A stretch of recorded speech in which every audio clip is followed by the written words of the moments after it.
السلام علیکم ورحمۃ اللہ وبرکاتہ۔ دوستو، آج ہندوستان کے اندر ایسا ماحول بنا دیا گیا ہے کہ مساجدوں کے نیچے، مدارس کے اوپر اور درگاہوں کے نیچے مندر کو ڈھونڈنے کی کوشش کی جا رہی ہے، اور مساجدوں کو اور درگاہوں کو اور مدرسوں کو بلڈوزر سے اس کو گرانے کی کوشش کی جا رہی ہے۔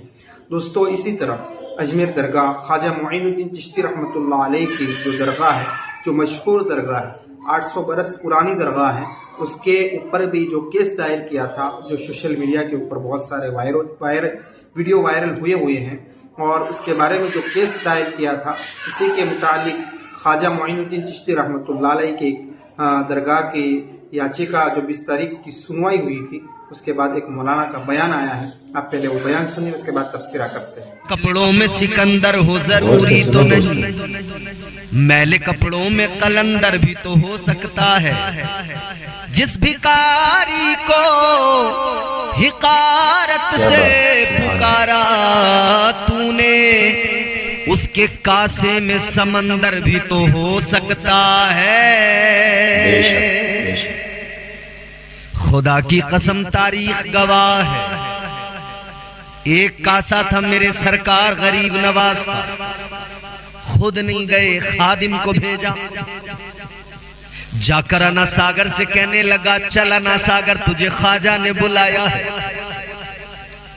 خدا کی قسم ادھر یہ فرمانا تھا، غریب نواز کا پیغام سنانا تھا کہ بس پھر پانی کو سمٹ کر پیالے میں آنا تھا۔ تاریخ گواہ ہے، ہندوستان کی دھرتی گواہی دے رہی ہے، اجمیر کا وہ ساگر آج بھی گواہی دے رہا ہے۔ خدا کی قسم ادھر مرید نے جا کر کہہ دیا، چلنا ساگر تجھے خواجہ نے بلایا ہے۔ سارانا ساگر اور آس پاس کے دریاؤں کا، تالابوں کا پانی سمٹ کر میرے سرکار غریب نواز کے کاسے میں آ گیا۔ یہ اللہ والوں کی شان ہے، اور ہندوستان کے راجہ ہیں سرکار غریب نواز۔ آج لوگ سمجھتے ہیں کہ ہم توڑ دیں گے مزار مقدس میرے غریب نواز کا۔ میں ساری دنیا کو پیغام دینا چاہتا ہوں، یاد رہے، ہوش کے ناخون لو، میرے غریب نواز کو بادشاہت جو ہندوستان کی ملی ہے، وہ یہاں لوگوں کے ووٹوں سے نہیں ملی۔ ووٹ تو یہاں پر پیسوں سے خرید لیے جاتے ہیں، اور آروپ تو یہ بھی ہے کہ مشینوں میں گھوٹالے گڑبڑیاں ہو جاتی ہیں۔ لیکن یاد رہے، بیچے ہوئے خریدے ہوئے ووٹوں سے میرے غریب نواز کی حکومت نہیں بنی، بلکہ سرکار غریب نواز کو ہندوستان کی حکومت مدینے کے تاجدار نے عطا فرمائی ہے، محبوب پروردگار نے عطا فرمائی ہے۔ یہ حکومت حضور نے عطا کی ہے، اور خدا کی قسم نوازا مصطفیٰ نے ہے۔ حکومت کل بھی خواجہ کی تھی، آج بھی خواجہ کی ہے، اور صبح قیامت تک حکومت ہندوستان میں میرے غریب نواز کی رہے گی۔ اچھا، ایک بات اور میں کہنا چاہتا ہوں۔ عدالت میں معاملہ پہنچ گیا، عدالت میں پہنچ گیا، پورے ملک میں یہی تذکرہ ہے، پوری دنیا میں تذکرہ ہے۔ معاملہ عدالت میں پہنچ گیا، میں بھی کہہ رہا ہوں ہاں معاملہ عدالت میں پہنچ گیا، مگر لوگوں غور کرو، تم کس عدالت کو سمجھتے ہو تم جانو، مگر میں کیا کہہ رہا ہوں سنو۔ بے شک معاملہ عدالت میں پہنچ گیا، مگر اتنا یاد رہے، تم سمجھتے ہو غریب نواز کا معاملہ عدالت میں پہنچا، مگر میرا وجدان، میرا عشق کہتا ہے اب ہندوستان کے مسلمان کا معاملہ غریب نواز کی عدالت میں پہنچا ہے۔ اب انصاف غریب نواز فرمائے انشاءاللہ تعالی۔ یہ جو ساری دنیا میں مسلمانوں پر مصیبتیں، اور بالخصوص ہندوستان میں جو مسلمانوں کے ساتھ میں یہ رویہ ہے، انشاءاللہ فیصلہ غریب نواز فرمائیں گے۔ راجہ کی بارگاہ میں اب مقدمہ پہنچا ہے۔ کل بھی میرے غریب نواز کا آستانہ چمک رہا تھا، اور خدا کی قسم میرا ایمان ہے یہ صبح قیامت تک چمکتا رہے گا، کیونکہ شان اللہ نے اور اس کے پیارے محبوب نے عطا فرمائی ہے۔ اور کوئی ڈرانے والا یہ نہ سمجھے کہ ہم ڈرنے والوں میں سے ہیں، ہم ڈر جائیں گے، ہم یوں نہیں ڈرتے۔ نہ ڈرنے کی وجہ یہ ہے کہ ہمیں بھروسہ ہے غریب نواز پر، ہمیں بھروسہ ہے غریب نواز کے نانا جان پر، ہمیں بھروسہ ہے مصطفیٰ جان رحمت کے پروردگار پر، ہم سب کے خدا پر، ہمیں اللہ کی رحمتوں پہ بھروسہ ہے۔ خدا کی قسم قرآن میں کہہ دیا ہے، اللہ تعالیٰ نے اولیاء کی عظمتوں کا اعلان کیا، فرمایا الا ان اولیاء اللہ لا خوف علیہم ولا هم يحزنون۔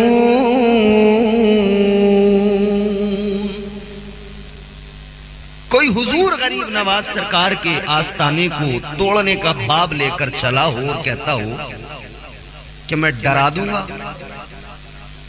ہمیں بھلے ہی تم اپنی دھمکیوں سے ڈرا دو، لیکن اللہ والوں کے آستانوں پر حملہ کرنے سے یاد رہے یہ اللہ کے ولی ہیں۔ قرآن کہتا ہے انہیں نہ کوئی خوف ہوتا ہے نہ حزن و ملال ہوتا ہے۔ بات ذہن میں رکھیں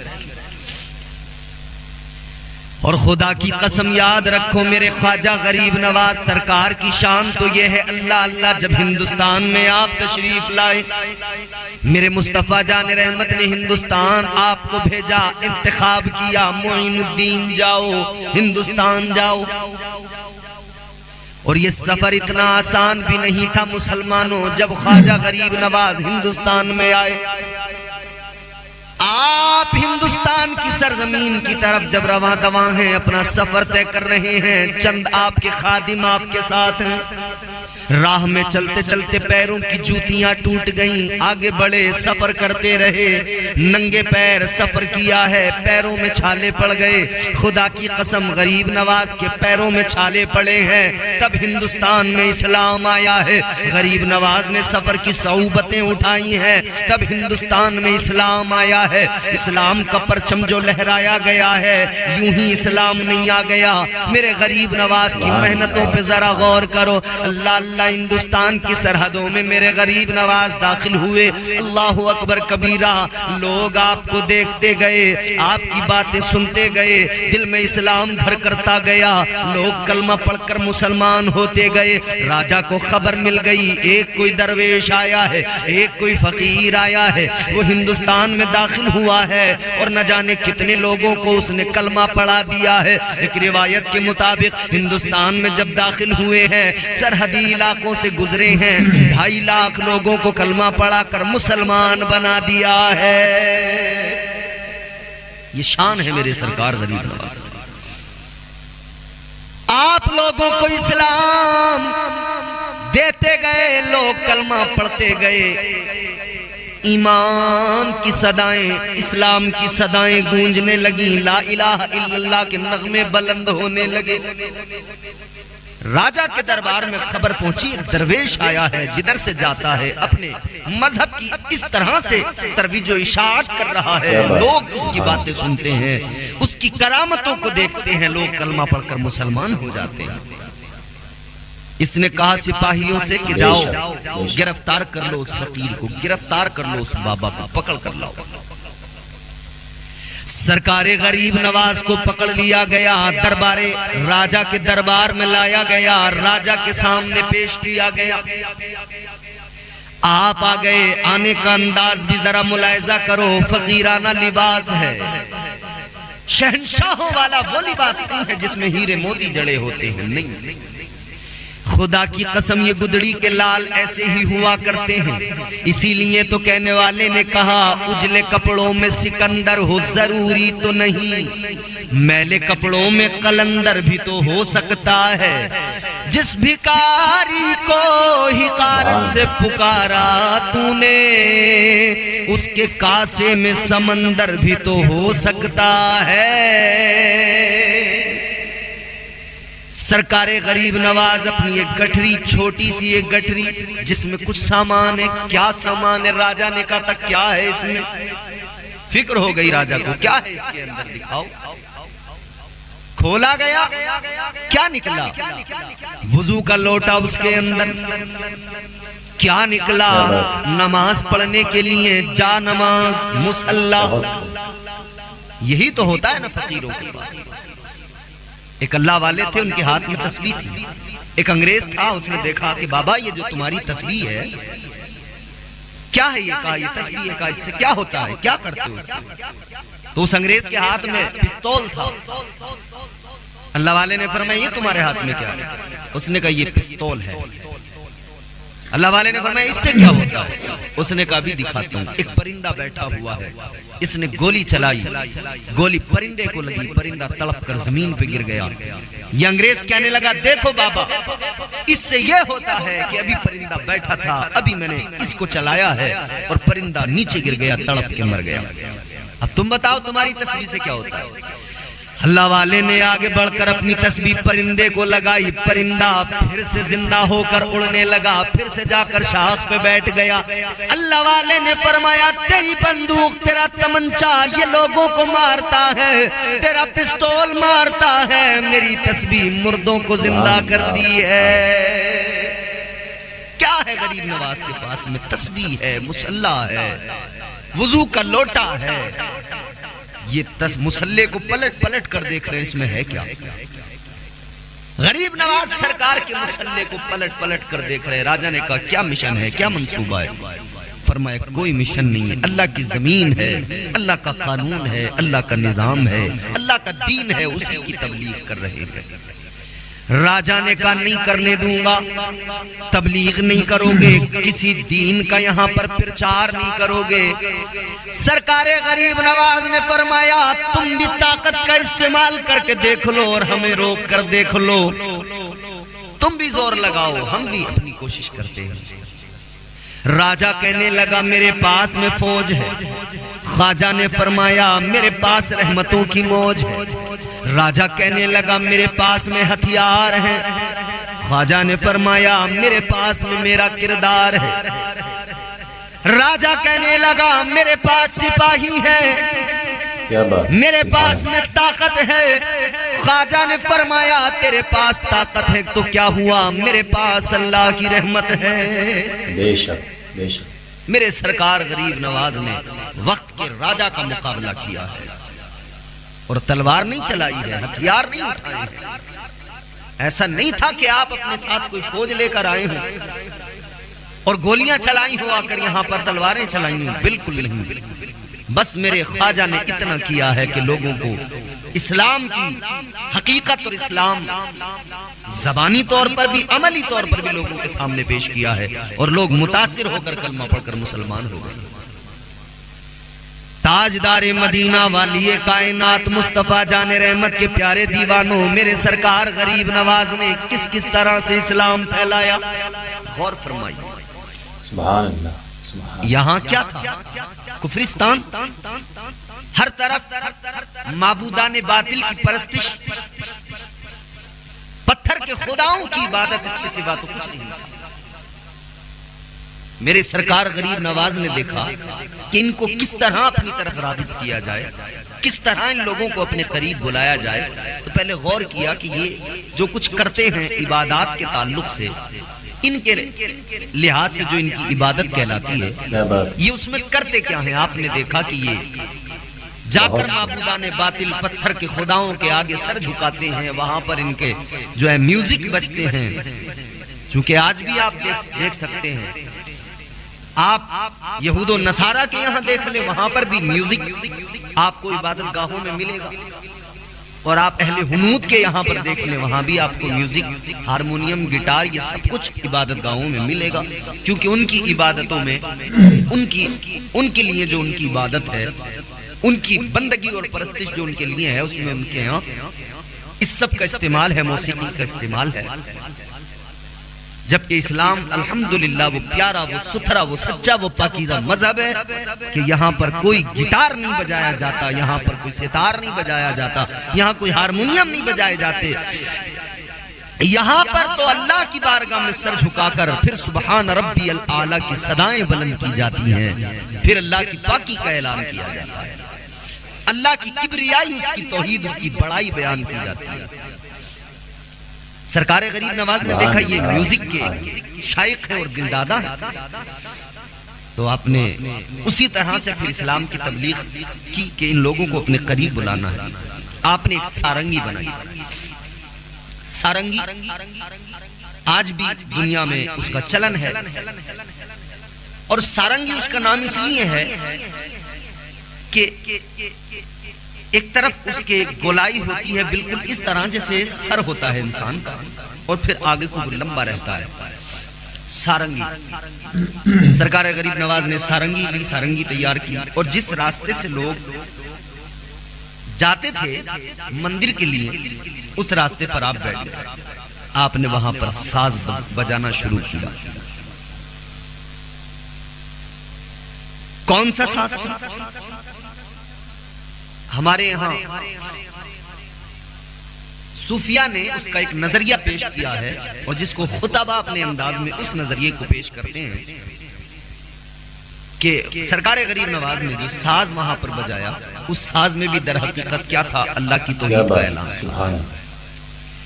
سرکار غریب نواز نے سارنگی کو بجانا شروع کیا، لوگ اس کو سنتے ہیں، آپ کی طرف دیکھنے لگتے ہیں۔ وہ ساز اتنا پسند آیا، مندروں میں پوجا کے لیے جانے والے سرکار غریب نواز کی سارنگی کی دھن میں کھو گئے، ادھر ہی رک گئے، ادھر ہی بیٹھ گئے، اسی دھن میں ایسے مگن ہوئے، ایسے کھوئے کہ وہیں بیٹھ کر سننے لگے۔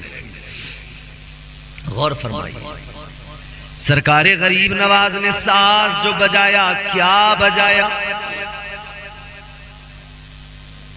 ساز ادھر سرکار غریب نواز نے بجایا، لوگ رک گئے، اپنے عبادت خانوں کو بھول گئے، ادھر ہی بیٹھ گئے۔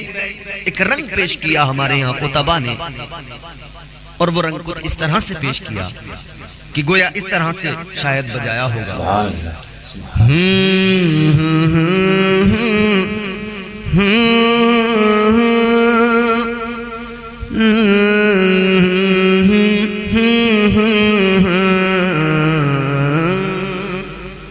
کیا ساز ہے یہ آپ کو بس سنایا گیا، لیکن در حقیقت کیا تھا؟ لا الہ الا اللہ ہو، لا الہ الا اللہ، لا الہ الا اللہ ہو، لا الہ الا اللہ، لا الہ الا اللہ ہو، لا الہ الا اللہ محمد رسول اللہ صلی اللہ علیہ وسلم۔ سرکار غریب نواز نے جو ساز بجایا اس میں اللہ کی کبریائی، اللہ تعالی کی توحید اور اس کی معبود ہونے کا اعلان ہے۔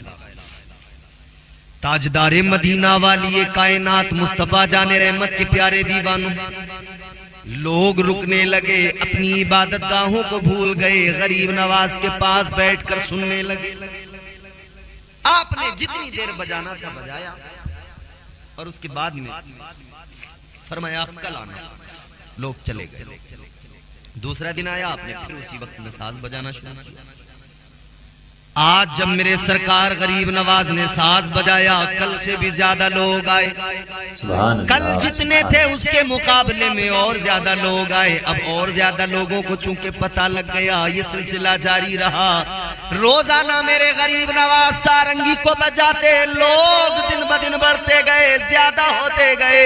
لوگ اپنی عبادت خانوں کو بھول گئے، اپنی پوجا پرستش کو بھول گئے۔ سرکار غریب نواز کی بارگاہ میں بیٹھ کر وہ ساز سننے لگے، ایسے محب ہو جاتے، کھو جاتے۔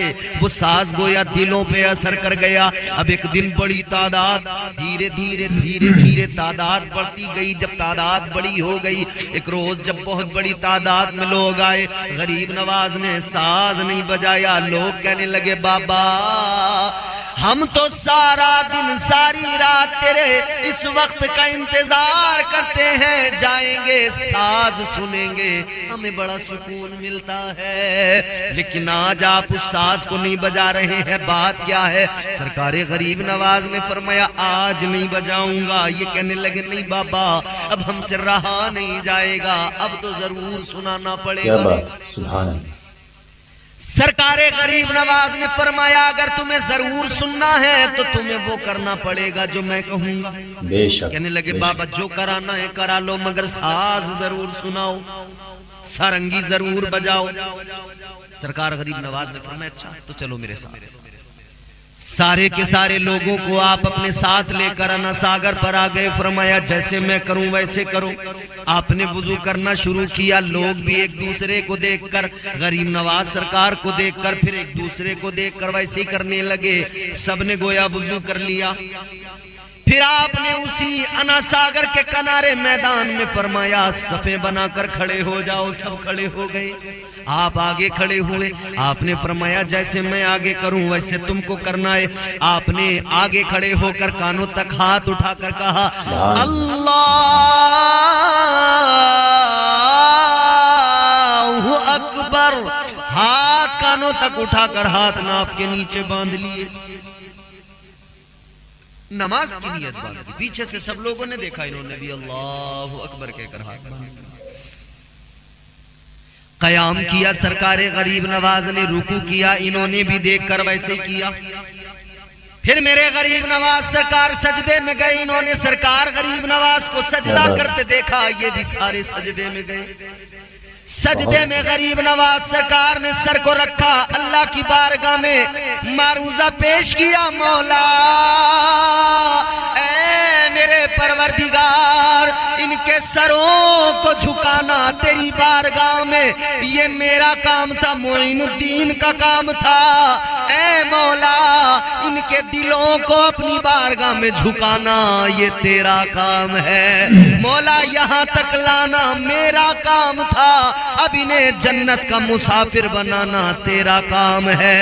خدا کی قسم وہ سجدے میں گئے تھے، لیکن جب سجدے سے اٹھے تھے سارے کے سارے کہنے لگے اے بابا اے خواجہ دل بدل گئے، اب ساز نہیں چاہیے، اب تو ہمیں تیرا یہی انداز چاہیے۔ سارے لوگوں نے کلمہ پڑھ لیا، کلمہ پڑھ کر مسلمان ہو گئے۔ اسی لیے تو کہا جاتا ہے یک زمانہ صحبت با اولیاء، سبحان اللہ، سبحان اللہ۔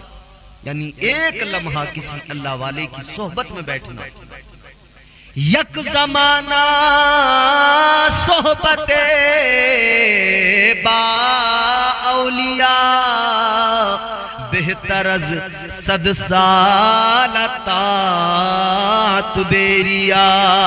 فرمایا ایک لمحہ کسی اللہ والے کی بارگاہ میں بیٹھنا 100 سال کی اس عبادت سے بہتر ہے جس میں کوئی ریاکاری نہ ہو،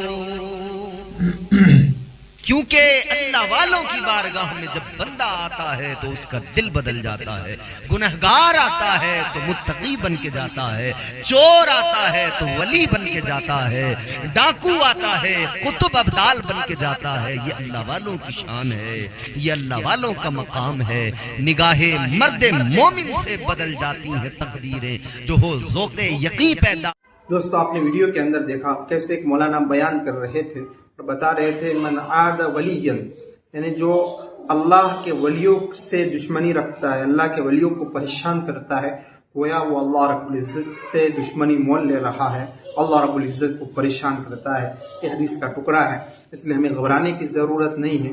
دوستو اللہ رب العزت کے ولیوں کو جو پریشان کرے گا اور ایسے ہی عدالت کے اندر کیس دائر کرے گا، اللہ رب العزت ان سے خود نپٹ لے گا۔